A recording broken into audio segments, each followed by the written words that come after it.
Have you ever seen a rude or entitled customer get put in their place? 1. I was at Starbucks, typing away to meet deadlines when a woman's grunt made me look up. The barista apologizes for the 100th times they simply can't do her vegan coffee as they ran out of soy milk that evening. She slammed a hand on the cashier counter. I don't care. Get me the soy milk. There's a Tesco just right around the corner. Implying the poor girl should now run to get the soy milk. I don't know what's the procedure with Starbucks Malaysia, but I do know most FB establishments use specific brand by a supplier to maintain their quality or something, etc. This woman was just not having it. She continued berating the poor girl by telling her she would report this inefficiency issue to corporate blah blah blah. A line steadily formed behind her as the after office hour crowd streamed in. The other barista, I assume the supervisor, politely asked her to move to the side to allow other customers to order. But she kept on yapping and yapping like a chihuahua, holding back everyone in line when a guy quipped, "Hey lady, if you march your ass to Tesco 5 minutes ago, you could have gotten yourself the soy milk instead of making everyone listen to you whining like the world is gonna end cause you can't have soy milk with your coffee." And with that, he threw some notes on the counter. "Here's the money for your soy milk." Shocked that she was yelled at by another customer, the woman picked up her purse, looked wildly around and quickly exited the store. The guy ordered, paid for his drink and told the barista to keep the change. I was a barista 5 or 6 years ago, in this same store. You are definitely not paid enough for that shit.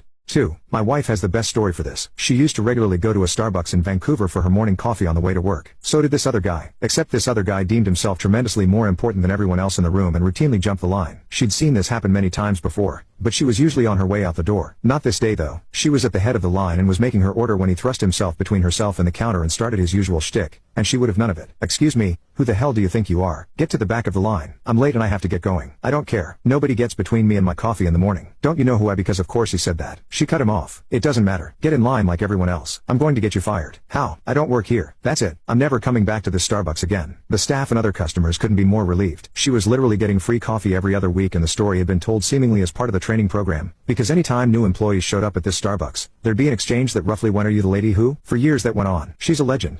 3. I started working a Saturday job when I was 14 years old. I worked in a cafe, and part of the job was delivering food to the customers. One day a woman I had just served asked me for a cruet set. I had never heard that term in my life before and said, "Excuse me, what do you need?" She repeated cruet set, and at my blank look said cruet set again. Even though she could see that I obviously didn't understand. She just kept saying cruet set in a louder and louder voice and was really enjoying embarrassing the ignorant little server. Just then, from over my shoulder, a salt and pepper pot whizzed past my head and banged onto the table in front of the customer and made her jump a mile. The man who did this pulled me aside and said to me, loud enough for the woman to hear, "A cruet set is salt and pepper, love, but I wouldn't expect a young child to be aware of that, and neither should this rude idiot." He then turned to the woman and said, "Belittling people is a reflection of your ignorance, not theirs. Enjoy your bloody food." I thanked him and left the area, still feeling mortified, but his words stuck with me. I had been bullied at school and he made me understand that bullies are the fools, not their victims, which gave me confidence to deal with my abuser. I have always believed that his actions began my transition from a shy kid to the take no shit person I am today. So, thank you, sir. You probably don't remember your fit of anger from all those years ago, but I always will.